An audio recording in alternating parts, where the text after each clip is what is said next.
Bullies. Bullies. That's what we talking about today. Bullies. Let's talk about it. Let's get right into it. This is a subject that is near and dear to my heart because I'm pretty sure we all have been bullied at some point in our lives. And we all have. Some of us more than others. Some of us may have been the bully, if you will, and didn't know it. So we might be victims, we might be perpetrators, but we all have bullied or have been bullied before. So let's get into the definition of what a bully is. A bully is a blustering, browbeating person, especially one who is habitually cruel, insulting, or threatening to others who are weaker, smaller, or in some way vulnerable. That's the Webster's Dictionary. I'm going to flip it a little bit. Especially one who is habitually cruel, insulting, or threatening to others who appear, I think they left that part out, appear to be weaker, smaller, or in some way vulnerable. Bullies. If I call 10 people right now and ask them to give me their bully story, usually it's like junior high, elementary, high school for some folks, even college. But if we go by this definition of what a bully is, we can even go back in our lives to things that are more recent. You could have had a bully boss. You could have had a bully mate. You could have had a emotional bully friend. So bullies come in all types of forms. And so I want to talk about bullies today, but I want to talk about big bullies. Bullies that stood out in our lives. Some public bullies. That's really what I want to talk about today. That's what we're talking about today on Tea Times Tuesdays. I'll let your boy, Tea Time Tuesdays. I'm going to take you back a little bit. If you are under 35, I'm going to say 30. If you're under 30, you probably don't know the bullies I'm about to bring up. Bullies go all the way back to the beginning of times. Adam and Eve had a bully. And it's crazy because that same bully Adam and Eve had, we struggle with till this day. His name is the devil. Now, this ain't no sermon now. I'm just giving you the history of bullying and bullies.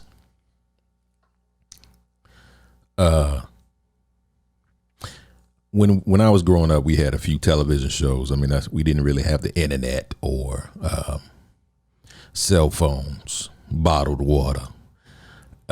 So we had to drink out the water hose. We had to be in the house when the street light came on.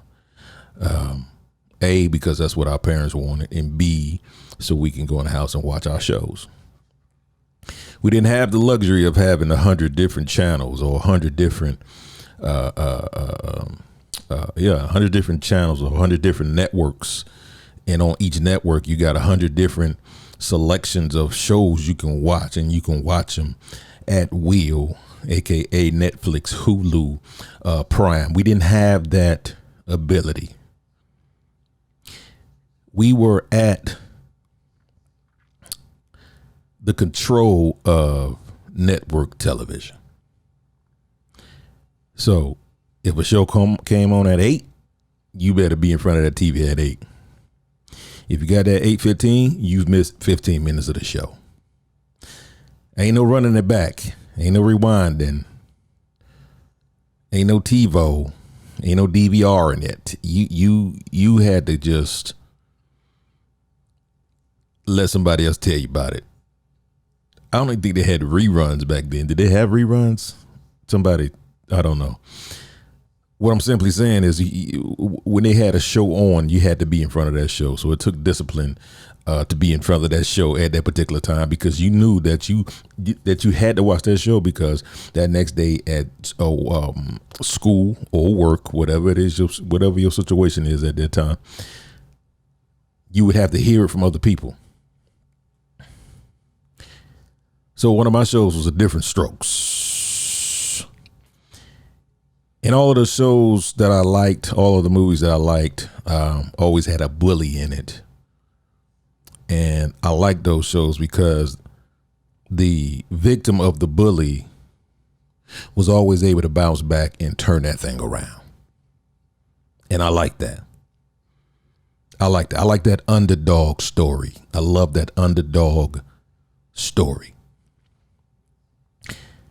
And I like the underdog story because if you were born into a situation where the odds were against you and you came out on the other side, that's an underdog story. I wasn't supposed to make it off my block. Just being real. I wasn't supposed to make it out my neighborhood. But I was able to do that through my parents, my friends, and just God. Because, I mean, I wasn't no special than the person next door. But in my neighborhood, I had bullies. I had bullies, different types of bullies. But my arch nemesis was a brother by the name of Wesley. And we cool now. We even got cooler after we grew up. But and shout out to Wesley if he listened to this. But he was my elementary bully. This brother would beat me up almost every day over the summer. It was one summer, but it felt like an eternity because, A, I was young. And when you're young, a year feels like 5. But when you get older, a year feels like 3 days. Like, wasn't it just Christmas? You know what I'm saying? Like, didn't Trump feel like he just got elected yesterday? Is he about to, be in, well, hopefully won't be in another term, but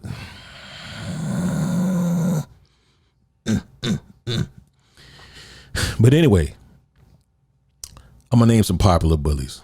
Wesley was my bully. He bullied me that whole summer, and my dad gave me the confidence and expressed to me that if you don't face your bullies, you will forever be bullied by someone or something. So he made me face my bully. He didn't make me. He gave me the inspiration or the courage, the wisdom to face my bully. And once I faced Wesley, my bully, I realized that he was human. Right? That's number one. And number two, that I am able to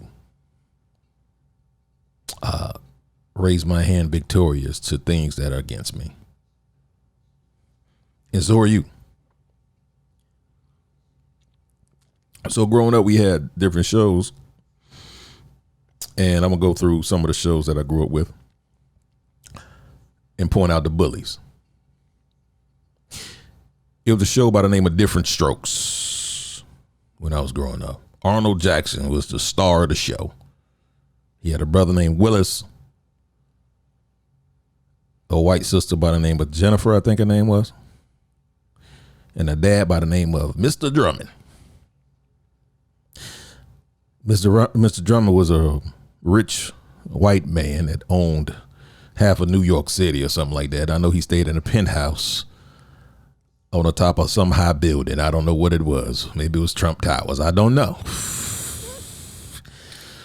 But he ended up adopting these two young black boys and raised them in this penthouse. They were from the hood, but Mr. Drummond lived in the penthouse in this, rich neighborhood in New York City. So Arnold Drummond had a bully by the name of the Gooch. The Gooch. Gooch. The Gooch. The Gooch didn't even have a name. Like, that's what they call him the entire show. The Gooch. And the Gooch would did they ever even show the Gooch? I don't even know if they even showed the Gooch. But the Gooch would intimidate Arnold on a consistent basis. The Gooch. How many Gooches have you had in your life? That sounds so weird. Yeah, how many Gooches you got? Because for a little bit, Gucci, come on, Jesus, was my bully because I used to spend a lot of money buying Gucci, even though I couldn't afford it at that time, but it made me look good. So I fell victim to the Gooch.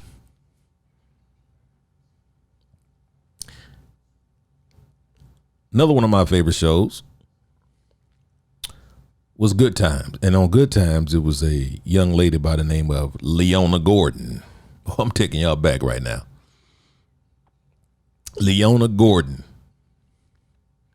How many of y'all know who Leona Gordon is? Just raise your hand. I can't see you, but just raise your hand. Make you feel better about yourself. Leona Gordon was Penny Gordon's mother.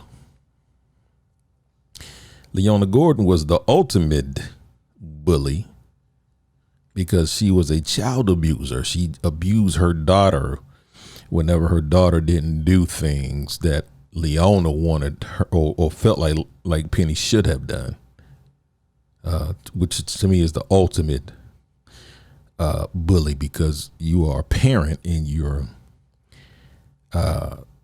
brutally abusing your child for no good reason, because there's not a good reason to ever abuse your child. Now, don't get it twisted. Now, my mama whipped me, but I earned them whippings.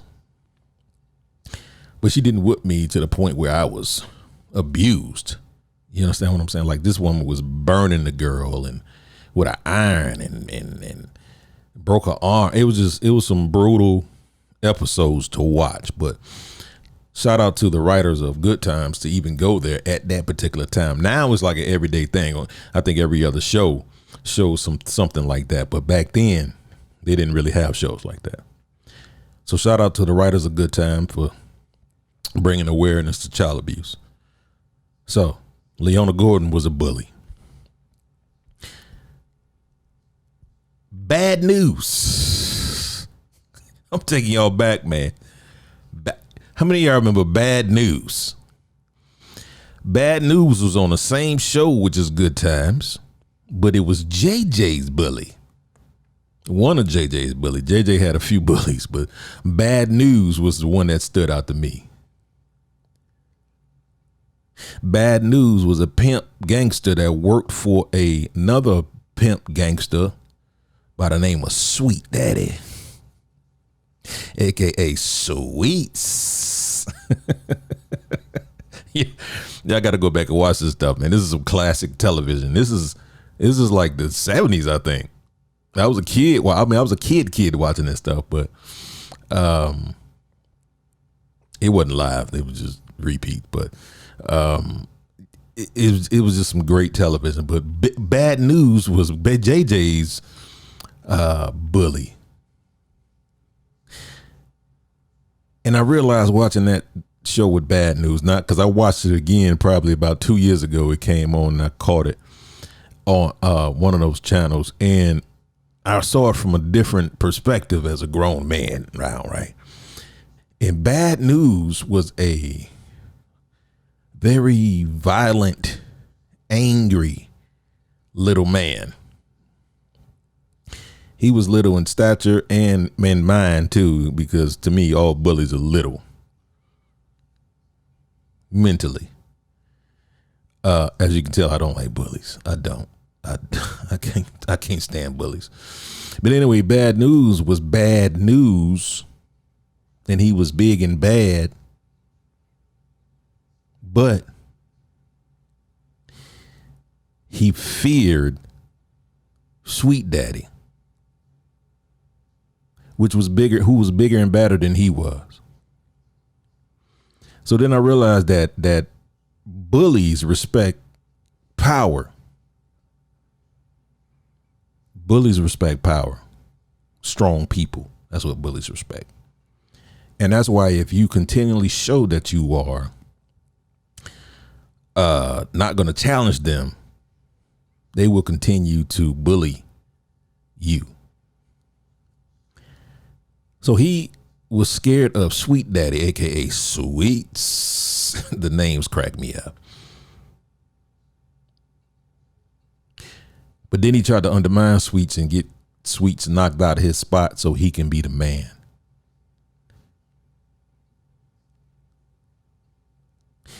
And if you look at news, man,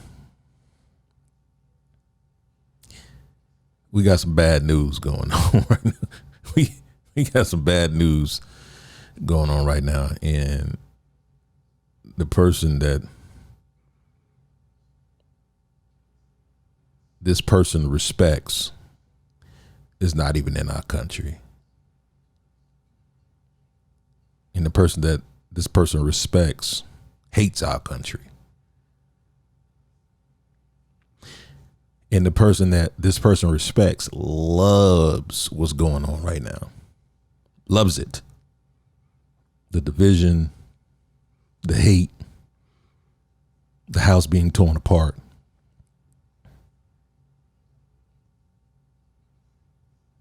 Y'all read between the lines on that. Tea Time Tuesdays. I'll let your boy. We'll get into that in a minute. Bad News was JJ's bully. Now, one of my favorite characters, because bullies can be funny sometimes too, right? On TV. When you live in it, it's a whole different deal. But one of my favorite characters of all time is Sho'nuff. Leroy. Sho'nuff was a character from a movie by the name of The Last Dragon, one of my favorite movies. And the main character in The Last Dragon was a black version of Bruce Lee. As a matter of fact, his name was Bruce Leroy. Super creative, I know. So deep. And I promise y'all, this is one of the greatest movies ever written. Why? It's corny now. Very corny, but it's one of the greatest movies to me, because again, it's the victim getting his glow, which is his confidence, to defeat his bully, who has been continually bullying him for a very long time. Like that, those are I love movies like that. I love situations like that. I think that's why I love sports like that, because my Buffalo Bills have been bullied by the Patriots for so long. All my Boston people, whatever. Every year, I'm just hoping my Bills get their glow so they can defeat our bully, which is the Patriots. Now they're gonna do it this year. We do have a season. They're gonna do it this year, but it'll be kind of bittersweet, because now they don't have your boy Brady, and so if we do beat them, it's gonna be, well, because Brady gone, So anyway, shout out to the Dolphins too. I know y'all feel the same way. I'm from Miami, but I've always been a Buffalo Bill fan. So shout out to the Dolphins, because I know y'all feel the same way about them doggone Patriots. Tea Time Tuesday. Shout out to boy. So sure enough, man, he's one of my favorite bully characters of all time because the Jerry Curl was huge. And then he had the man bun. That was the first black man bun I ever seen in my life. And then the brother walked around with samurai pants, and shoulder pads, no shirt, leather cuffs. Walked around New York City like that. Jerry Curl, samurai pants, no shirt, shoulder pads. And then you got to top it off with some Converse. Greatest Halloween costume ever. I might do that this year, even though I'll probably be in the house with it, but trick-or-treating COVID-19, you just, anyway. But anyway, Bruce Leroy ended up whooping his enemy and raising his hand victorious because he got the glow and ended up beating Show Enough at the end of the movie. And he got the girl. You got that glow and feel that touch. You got the glow, win the glow with the flow. Do boo boo. Show Enough. Show Enough was the man. He was funny. He was a character. Kiss my Converse. That was one of his favorite famous lines. Kiss my Converse. That and Who's the Master. So with Show Enough, right? So Show Enough needed people around him to constantly make him feel like he was the man. And so, I mean, if you just listen to his lines, who's the master? And his little flunkies would always say, Show Enough. Who's the baddest low down clown around? Show Enough. Yeah. You know what I mean? So he always needed reassurance that he was the man. Which now, as I look at the movie, I realize that bullies need two things to fuel them. Supporters to make them feel like they're doing a stand-up job, a phenomenal job, even when they're not. They need fear, which is what the supporters give them, because fear to them is respect, right? So the supporters may not fear him. Well, I don't know. Fear and respect, right? They need that. Bullies do. And the fear from their victims.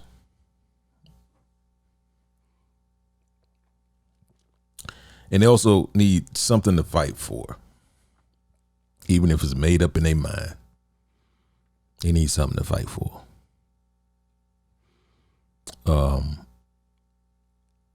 And with most bullies, you really can't change their mind. Like when their mind is made up, that's it. When you consider the enemy, that's it.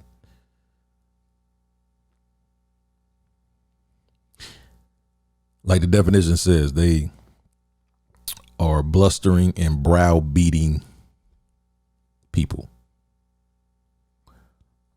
They also need to add in there that they're usually narcissistic.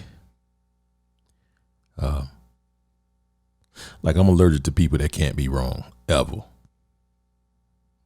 Like you can never be like, so your name Jesus, you can never be wrong ever.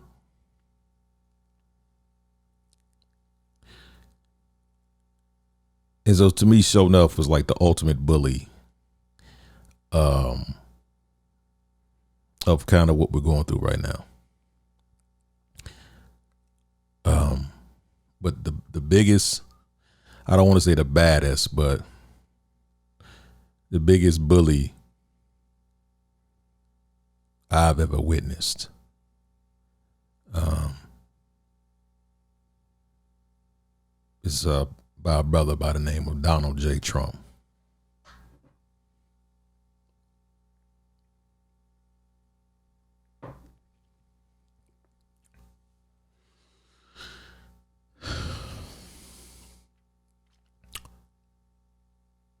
I respect the seat of the president. I do. I really do. I respect order. I respect discipline. I respect leadership.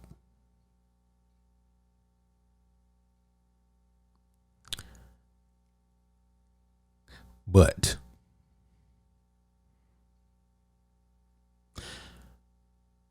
when the seat gets taken advantage of,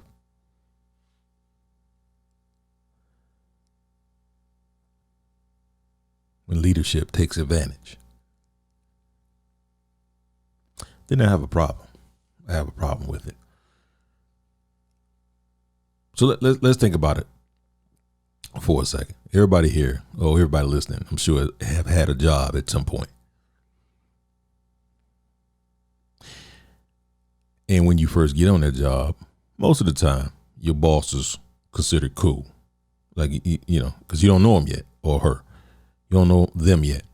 It's like, hey, they gave me a job, so I'm thankful for this job. And so you go to work the next day and the next day and the next day, and you start to see that your boss is kind of shady and unfair. And then you realize that your boss is a user. Your boss doesn't pour into you. Your boss doesn't, say, hey, great job. Proud of you. You do an amazing job. But your boss says, hey, I don't like what your numbers are doing. Tighten up. Or yesterday, you came back 5 seconds late from lunch.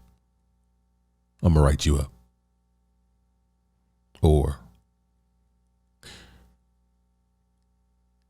you supposed to start at 7 o'clock, but you got here at 6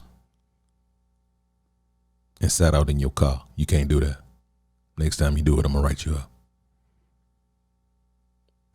Or just nitpick at every little thing that you're doing wrong, and never, ever really gives you compliments or say anything good about you.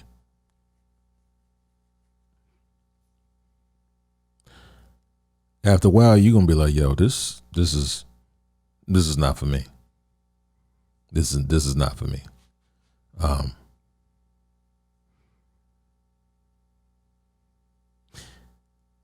If you at work, because at the end of the day, you should feel like your boss is supposed to protect you at work. Like if that's the top dog at your job, at that particular site,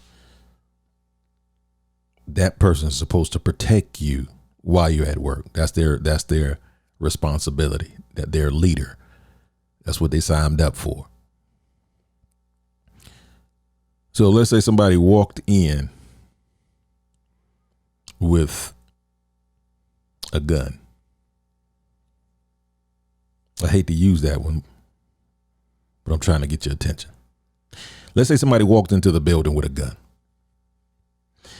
Your boss's office is up front in the building, in the front of the building. So your boss sees that person walks in the building with a gun. What should your boss do? A, call the police. B, try to stop that person from coming in. C, call security. Or D, say nothing. Just let it happen.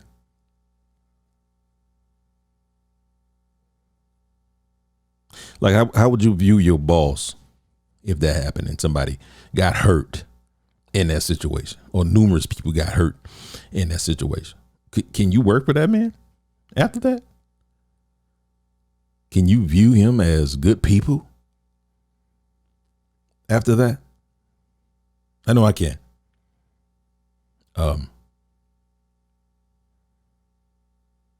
Should he get a promotion in praise after he saw danger come through the door, said nothing, and people got hurt? Should he remain your boss? I'm sure you would want him to get fired. Like not next week, but today, right? With that being said, what's the difference? What's the difference with what Mr. Trump is doing right now?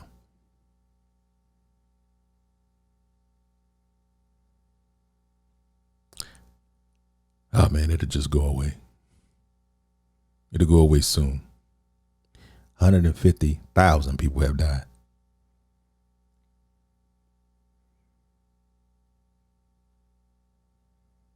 Oh, if you look at the ratio, that's not a lot of people. Listen, if that's one of your family members, I promise you, you wouldn't say that. I'll put it to you a different way. If somebody came and said, hey, I'm going to give you $150,000, you would be like, oh my goodness, 150,000? That's a huge amount of money. So why is it not huge when people are dying from a virus that we could have definitely handled better? Can we at least agree on that? Can we at least agree on that?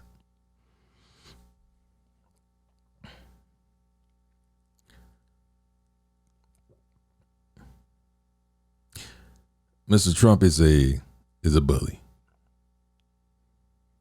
He's the biggest bully I've ever seen in my lifetime. He's bigger than the Gooch. He's bigger than Leona Gordon. He's bigger than Show Enough. Matter of fact, Mr. Trump is a Show Enough bully. Show Enough. And just like Show Enough, he has to have a group of flunkies around him saying, hey, you are the man, Show Enough. And every time Mr. Trump hits the mic, he pulls a Show Enough move. Who's the master? And all his trumpeters say, Show Enough. You, Mr. Trump. You the man. You're doing an amazing job. You're doing a bang-up job. Yeah, he's doing a bang-up job. Beat up job. And I'm not here to bash him. But I think enough is enough.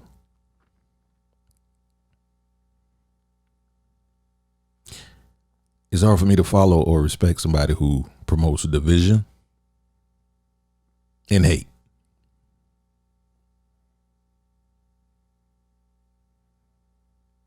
And that's not just because I'm black and the hate's pointed towards me and my brown brothers and sisters. That's not even the main reason. I just don't like people who promote hate and division. I don't even like math because it divides. Hello. I just don't like it.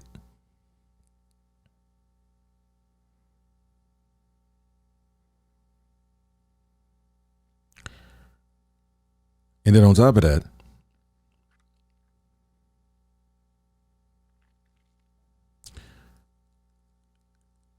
you're sacrificing people for your gain. I can't rock with that. How?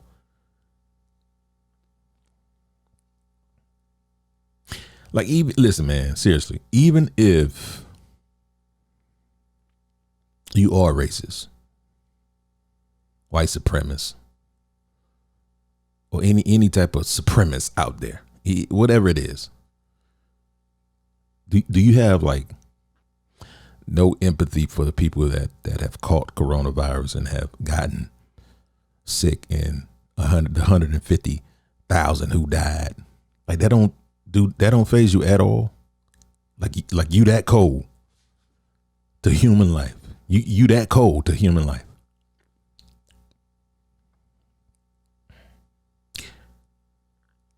Now I get it. Like, most of the people that passed were of color, but it's a lot of people that passed that were from the Caucasus Mountains.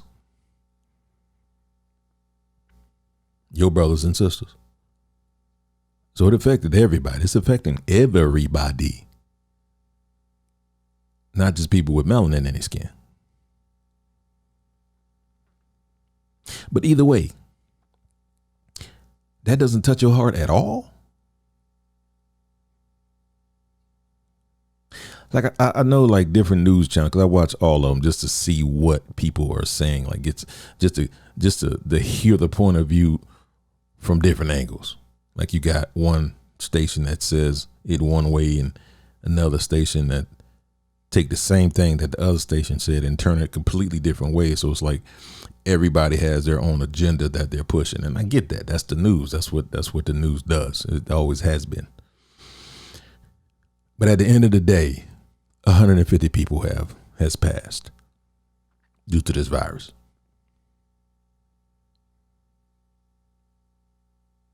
So at what point do we think about them, their families?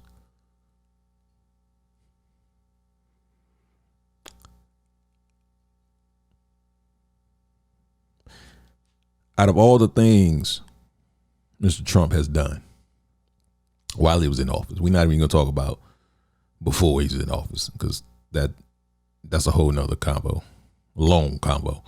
But since he's been in office, all the scandals that he's been involved in, let's just start there. And that this is the reason I'm calling him a bully and a con artist. All right, these are my reasons. I'm gonna give you 10 reasons. The Russian scandal, like from day one, you came in a little shady, right? If I started a job and people feel like I came in shady, like I knew somebody and that's how I got in, guess what? I'm going to show them why these folks hired me. I'm going to show out. I'm going to do numbers. Whatever the job is, I'm going to show you why I'm good at what I do. Right? That's scandal number one. Number two, the Moscow Trump Tower scandal.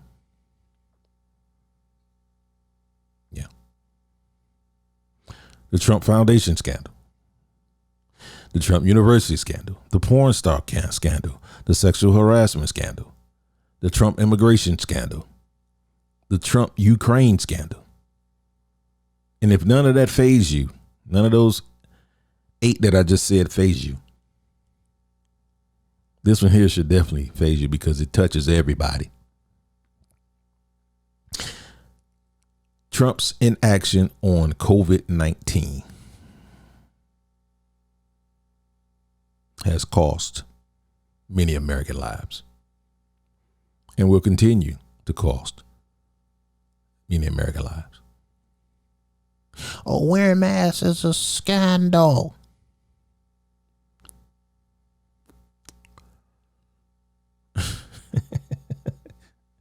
Listen.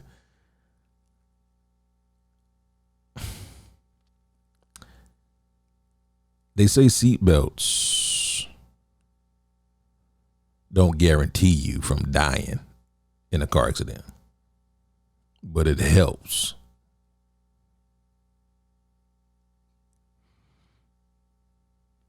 They say condoms are not 100% safe, but it helps.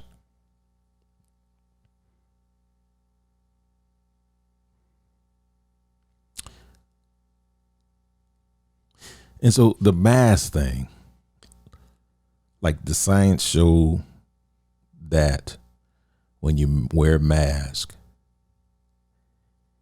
it helps if you have it, not give it to somebody. Or if you don't have it, not receive it from somebody.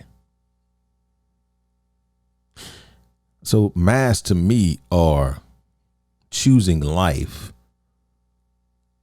for you and other people. That's what masks mean to me. So when I see people that don't wear masks, I think that's showing a little selfishness in my eyes, because it's not hard to do. It's not like, it's something that you have to go out your way to do. You put it around your ear and then let it cover your mouth and then put it around the other ear while you're in the store or while you're around people. I don't understand how that's hard. But I realize that it's not hard. It's the principle behind it. Bullies don't like being told what to do. And again, once they get something in their mind, you can't change it. Even if it's the truth. Even if it's the truth.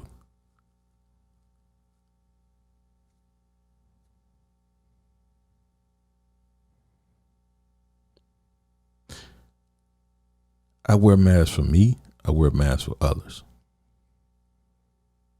When I say others, I don't mean other people that just like, not other people that look like me or think like me, just other people, period. Like I would be sick if I found out I gave somebody coronavirus or any other virus. I'd be sick. Because I care, see?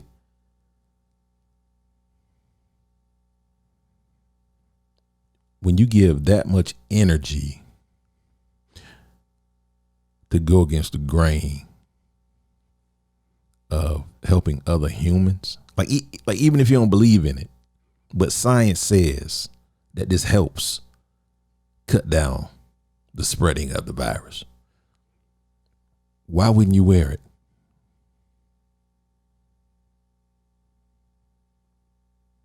Well, my president said,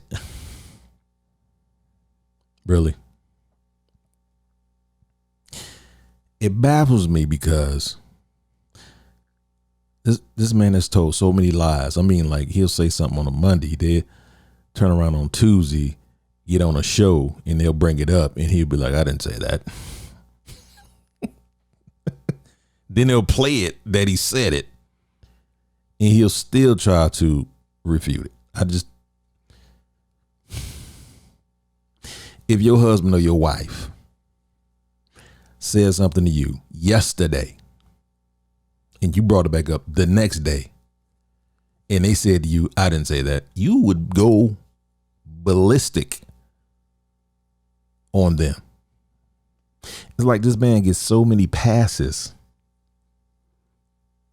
So many We know better, America, for real. Let's just call it what it is. Let's just call it what it is. Because before Mr. Trump took office, there was a brother in there by the name of Barack Hussein Obama. Right? This brother couldn't break wind without people trying to throw him out of the White House. He couldn't do nothing wrong. Well, in a lot of people's case, he couldn't do nothing right. But yet this guy has done everything under the sun in the White House. And people still love him, support him, will fight you over him. And I do understand, actually. I really do understand. And I hate that it's like that. I really do.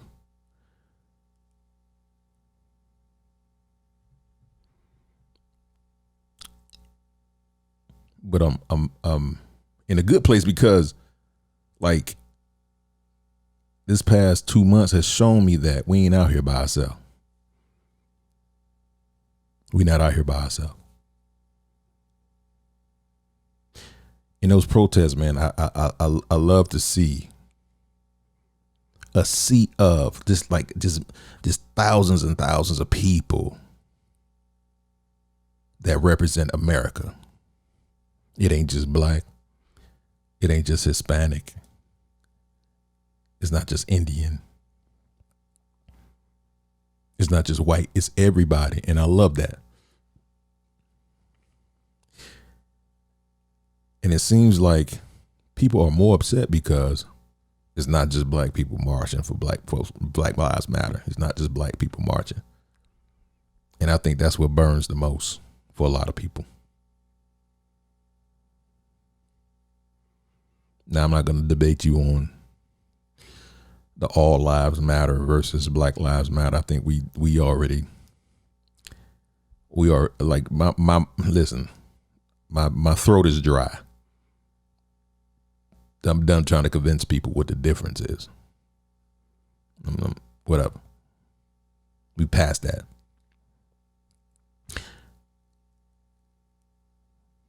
I respect the seat of the presidency,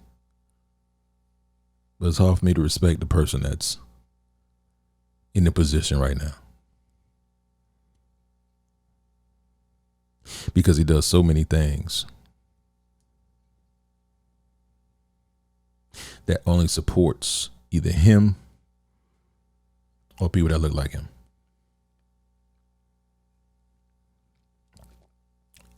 And I don't think he even cares about people that look like him. I just think it's about his agenda, period. And it's just, he knows how to play the people that look like him. People say that, Trump is not that bright. I don't think that's the case. I think he's a very bright man. Now, he may not be able to use big words, but he's bright in his own way. Like, he's a master manipulator. You got to get that to him, man. You got to give it to him. I pay attention. My mind pays attention to the little things, little details, right? When I see it. If you look at Trump rallies, it might be 1 million white people there, right? And it might be 5 black people there. But those black people got VIP seats and they're right behind Trump. That's not by mistake. That is very intentional. And so it's little stuff like that that makes me realize that this man is not dumb at all. He knows how to play the game.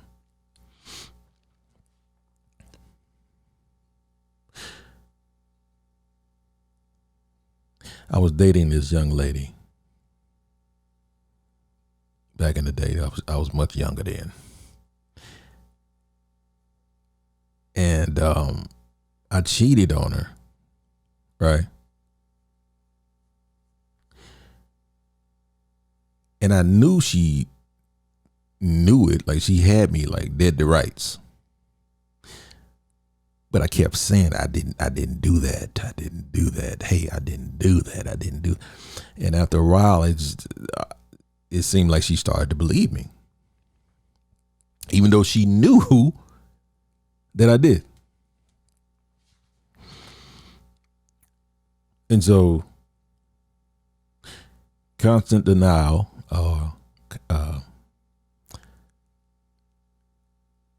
making something big small constantly, about 98% of the time, people would start to believe that what was once big is not that big anymore. If you constantly selling that, you know what I mean? That's what con artists do. They con you and believe in what they believe. And it seems like that's what this brother does best. for a certain person who's looking to be conned. You know what I mean? Like who's looking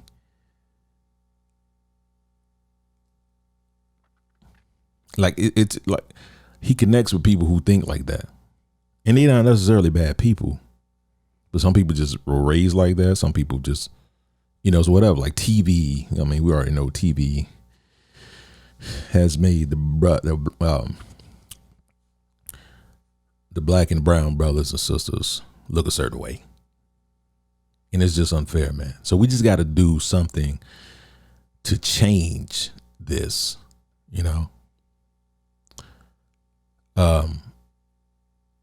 when you're driving down the road and the road gets dangerous, especially up north when they got like, snow and stuff like that, and the road gets dangerous, they got signs up that's saying, hey, this is a dangerous road. Be cautious. Caution. This is a dangerous road. Caution. Black ice. Caution. Flooding. Caution. Whatever it is. And they give you these signs. And when it gets too bad, they give you a detour. Hey, you know what? You got to go this way. It might take you out the way a little bit, but at least you're safe. It's time to detour, family. Like I heard Brother Biden tonight on the Joy Reid show. Shout out to Joy Reid for his show. It was a great show. And it's about time. And he sounds sharp. He sounds presidential. What's presidential? He sounds human. I miss that. Compassion, understanding, leadership. I miss that. No disrespect to the Trump supporters. I'm just saying I miss that. I don't really see much of that no more. Now, you may. I don't know. I like Joe Biden. Do I think he's great? Nah. I think I like him. I don't know him enough to really, but we'll find that out in the next couple months. But sometimes we have to take a detour to get to where we need to be. Joe Biden is our detour.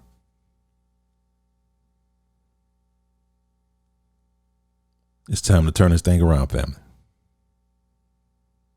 How do we do that? November, we vote. We vote. We vote. No matter what excuses they give us, no matter what detours they try to put in our face.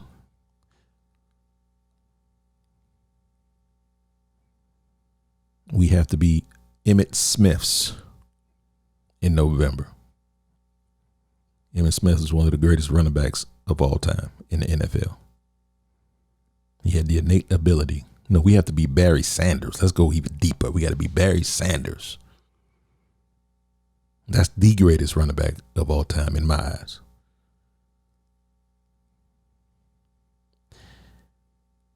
No matter what they put in front of us, we got to get around it and we got to vote. Because there's going to be some games played come November. Promise you that.